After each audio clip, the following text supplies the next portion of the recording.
The Discovery. The twin suns of Kepler 442b beat down mercilessly on Marcus Chen's weathered face as he guided his salvage crawler across the endless dunes. Sand had gotten into everything over the past 3 months on this godforsaken world. His equipment, his food, even his dreams were filled with the stuff. But Marcus wasn't complaining, not when there were credits to be made from the wreckage scattered across this desert planet. The mining colony of New Perth sat like a metal tumor on the horizon, its atmospheric processors working overtime to make the air breathable for the 1,000 souls who called this place home. Marcus had arrived 6 months ago when the Stellar Mining Consortium posted notices for experienced salvage operators. The pay was good, the work was dangerous, and most importantly, nobody asked too many questions about a man's past. His proximity scanner beeped steadily as it detected another debris field ahead. Probably another transport that had crashed during the early colonization efforts. The desert was littered with them. Ships that had tried to land during the brutal sandstorms, supply drops that had gone off course, mining equipment that had been abandoned when operations moved to more profitable sectors. Marcus brought the crawler to a stop and stepped out, his environmental suit automatically adjusting to the harsh conditions. The metal detector in his hand swept back and forth across the sand, searching for anything valuable buried beneath the surface. Rare earth metals, intact electronics, fusion, cells that still held a charge. All of it could be sold to the mining companies or shipped off-world to collectors. The detector began chirping frantically as he approached a section of disturbed sand. Something big was buried here, bigger than the usual scattered debris. Marcus activated his excavation drone, watching as the small robot began clearing away layers of sand with surgical precision. Within minutes, the outline of a rectangular container became visible. It was unlike anything Marcus had ever seen. The metal was a deep blue-black color that seemed to absorb light rather than reflect it. Strange symbols covered its surface, flowing script that hurt to look at directly. The container was roughly the size of a shipping crate, but it felt ancient in a way that made Marcus's skin crawl. He ran his scanner over the surface, frowning at the readings. The metal was composed of elements not found on any periodic table he knew. The internal structure showed what looked like a sophisticated life support system, still functioning after what could have been centuries buried in the sand. Marcus reached for the release mechanism, a series of raised symbols that seemed to glow faintly in the dim light. His fingers were inches away when a voice spoke from within the container. "Please, don't open." Marcus jerked his hand back as if he'd been burned. The voice was soft, feminine, and spoke perfect standard English despite the obvious alien origin. He looked around the empty desert, wondering if someone was playing a prank on him. But there was nothing but sand and wind as far as the eye could see. "Who's in there?" Marcus called out, feeling foolish for talking to a buried box. "My name is Zara," the voice replied, weak but clear. "I am of the Ethel. Please, human, you must not open this container or any others like it." Marcus sat back on his heels, mind racing. First contact protocols were clear. Any discovery of alien intelligence was to be reported immediately to the colonial authority. But something in the voice's tone made him hesitate. There was fear there. But not fear of him, fear of something else. "Are you hurt?" Marcus asked, surprising himself with his concern for this unknown alien. "Yes," Zara replied. "I have been imprisoned here for longer than your species has known of fire. But my suffering is nothing compared to what will happen if you release the others." "Others?" "The containers, human. There are hundreds of them buried across this world. They were placed here as a prison, a tomb for things that should never see light again. Your people's mining operations are disturbing them, breaking the seals that have held for millennia." Marcus felt a chill that had nothing to do with the desert night beginning to fall. He thought of all the strange debris he'd found over the months. The containers that looked similar to this one but had been cracked open, their contents long gone. "What's in the other containers?" he asked, though part of him didn't want to know the answer. "The Vorthon," Zara whispered, and even through the metal walls Marcus could hear the terror in her voice. "Warriors bred for conquest, engineered for destruction.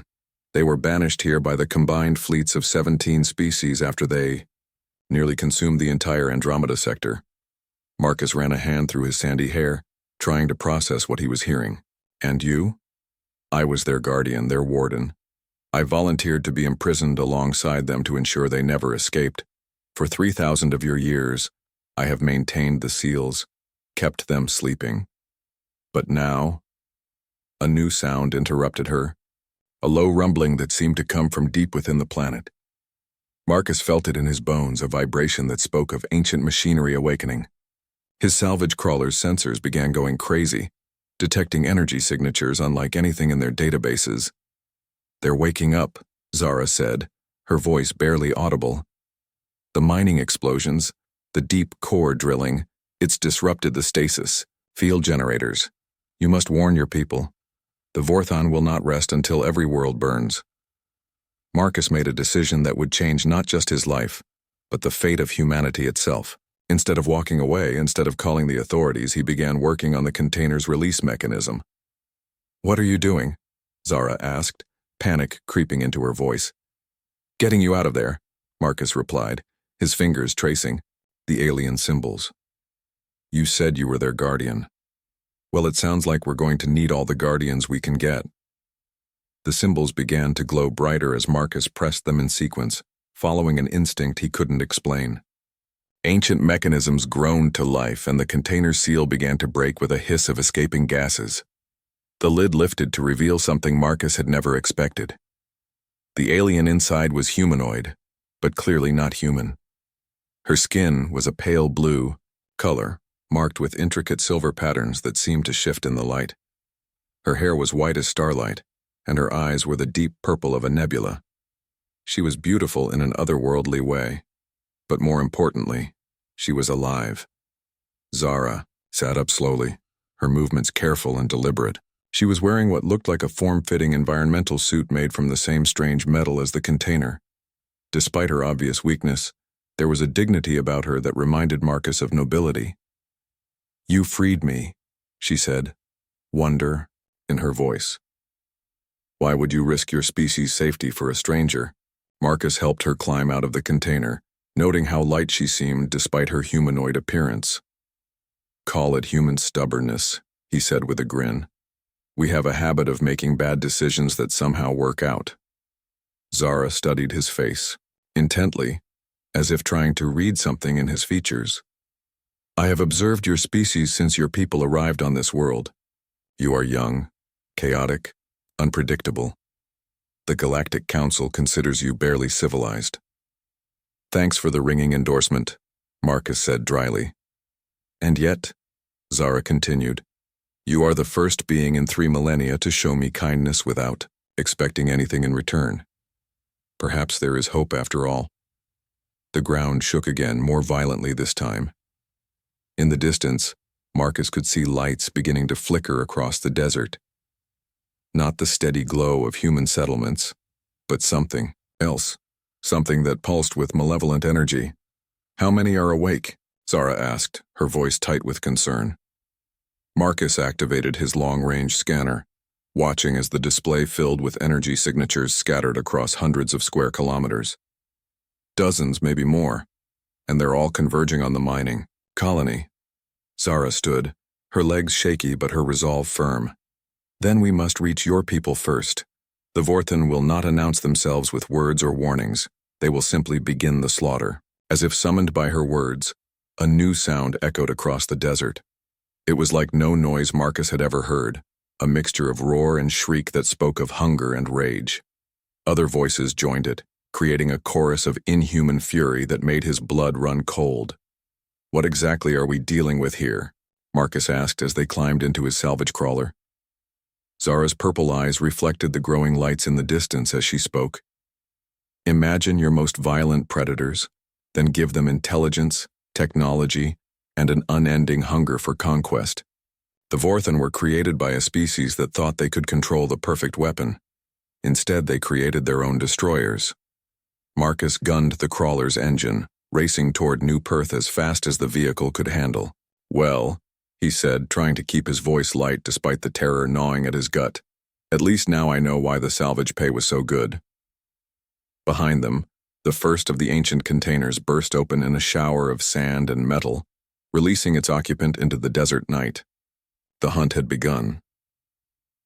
As they sped across the dunes, Zara began to speak of things that challenged everything Marcus thought he knew about humanity's place in the universe, of galactic civilizations that had risen and fallen before Earth's sun was born, of wars that had reshaped entire star systems, of the price of playing with forces beyond understanding. But most importantly, she spoke of hope, of how even the youngest species could surprise the GIA. But most importantly, she spoke of hope, of how even the youngest species could surprise the galaxy with their courage and ingenuity. As the lights of New Perth grew closer, Marcus realized that humanity was about to face its greatest test. And, somehow against all logic and probability, he believed they might just survive it. The real question was whether the galaxy would survive humanity's solution. The choice. The salvage crawler's engine screamed as Marcus pushed the vehicle far beyond its safety limits. Beside him, Zara gripped her seat, her alien features tight, with concentration as she monitored the energy readings on his scanner display. "They're moving faster than expected," she said, her voice barely audible over the howling wind and racing engine. The Vorthon were always efficient hunters, but 3,000 years of imprisonment has made them hungry. Marcus could see the mining colony's defensive lights growing brighter ahead, a beacon of human civilization in the vast desert. But behind them, the pursuing lights were gaining ground with impossible speed. Whatever the Vorthon were, they weren't bound by the same physical limitations as his crawler. "Tell me about these things," Marcus said, downshifting as they hit a particularly rough patch of terrain. "What are we really up against?" Zara's silver markings pulsed with a faint light as she accessed what looked like genetic memories. The Vorthon were created by the Hegemon Empire approximately 5,000 years ago. The Hegemon believed they could engineer the perfect soldier, combining the aggression of their most violent predators with enhanced intelligence and pack-hunting instincts. A thunderous roar echoed across the desert, much closer than before. Marcus glanced in his mirror and saw shapes moving across the dunes, keeping pace with his vehicle despite its considerable speed. "Let me guess," Marcus said grimly. "The experiment got out of hand." Within a generation, the Vorthon had consumed their creators and turned their attention to the rest of the galaxy. They don't just conquer worlds, Marcus. They devour them.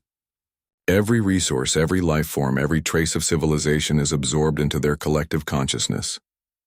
The first energy blast struck the sand 20 meters to their left, turning a patch of desert into glass. Marcus jerked the steering controls, sending the crawler into a weaving pattern as more shots followed. "So why didn't the Galactic Alliance just destroy them?" Marcus asked, fighting to keep his voice steady as another blast scorched the air above their heads. "Because destroying them would have required destroying dozens of inhabited worlds," Zara replied.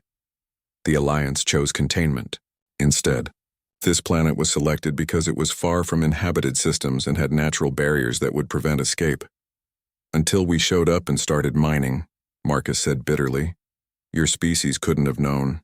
The prison was designed to be invisible to younger civilizations. But human technology is unusual. Your scanners detect things they shouldn't. Your mining equipment breaks barriers that were meant to last forever." They crested a ridge and saw New Perth spread out below them, the mining colony's lights creating a pool of safety in the darkness. But Marcus could also see other shapes moving in the shadows around the settlement's perimeter. The Vorthon had already arrived.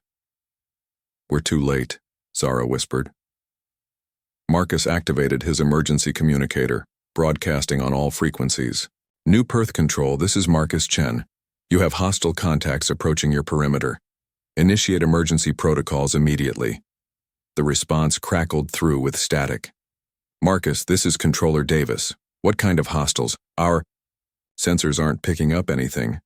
"That's because they're designed not to be detected by your technology," Marcus replied, pushing the crawler down the slope toward the colony.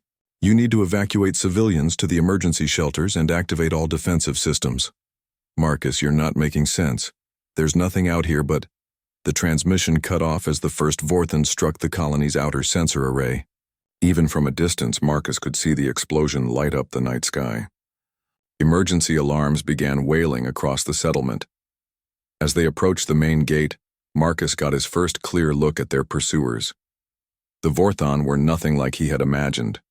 They stood nearly 3 meters tall, with sleek, predatory builds that combined the worst aspects of multiple apex predators.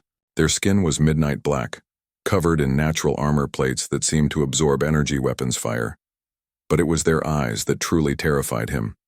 Intelligent, calculating, and utterly without mercy. "The gate!" Zara shouted. Marcus looked ahead to see the colony's main entrance beginning to close, the massive steel barriers sliding together as the settlement went into lockdown. He floored the accelerator, racing toward the narrowing gap as Vorthon warriors closed in from both sides. They made it through with meters to spare, the salvage crawler's sides scraping against the closing barriers. Behind them, the Vorthon slammed into the gate with bone-crushing force, their clawed hands tearing at the metal as if it were paper. "Those barriers won't hold them for long," Zara said, watching as the creatures began to systematically dismantle the colony's defenses. Marcus brought the crawler to a stop in the main plaza, where colonists were running in panic toward the emergency shelters. He could see Controller Davis coordinating the evacuation from the command center, but the man's face was pale with shock as he watched the sensor readings. "Davis," Marcus called out as he and Zara approached the command center. "We need to talk." The Controller turned, his eyes widening as he saw the alien woman beside Marcus. "What the hell is going on? Those things out there just tore through our outer defenses like they were made of cardboard." "This is Zara," Marcus said quickly. "She's been guarding this planet for 3,000 years. The things attacking us are called Vorthon. They're escaped prisoners and they're going to kill everyone here unless we stop them." Davis stared at Zara for a moment, then shook his head. "I don't care if she's the Queen of Space. We need to call for help. The Colonial Defense Force, will arrive too late," Zara interrupted. "Even if they believed your report, it would take days for reinforcements to reach this system. The Vorthon will have consumed your colony and escaped to other worlds by then." The ground shook as something massive struck the outer walls. Through the command center's windows, they could see dark shapes scaling the barriers with impossible agility. "What do you suggest we do?" Davis asked desperately. "Our weapons aren't even slowing them down." Zara moved to the tactical display, her fingers dancing over the controls with surprising familiarity. "Your mining equipment uses fusion charges for deep excavation, correct?" "Yes, but..." "And your atmospheric processors contain concentrated deuterium for the terraforming process?" Davis nodded slowly. "Where are you going with this?" Marcus suddenly understood. "You want to turn the entire colony into a bomb." "Not the colony," Zara said, her purple eyes gleaming with desperate hope. "The prison itself. If we can overload the stasis field generators that once contained the Vorthon, we can create a quantum cascade that will pull them back into temporal suspension. And kill everyone in the process," Davis protested. "Not necessarily," Marcus said, his mind racing through possibilities. "The mining tunnels extend deep enough to reach the old prison systems. If we can modify the fusion charges and detonate them at specific points..." "It's insane," Davis said flatly. "It's human," Zara corrected. "Your species has a talent for finding unconventional solutions to impossible problems." The command center's lights flickered as the Vorthon breached the inner defenses.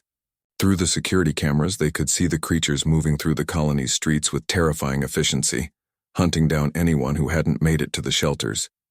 "Even if this works," Davis said, "someone has to manually place those charges. It's a suicide mission." "Not necessarily," Marcus replied, already planning the route in his head.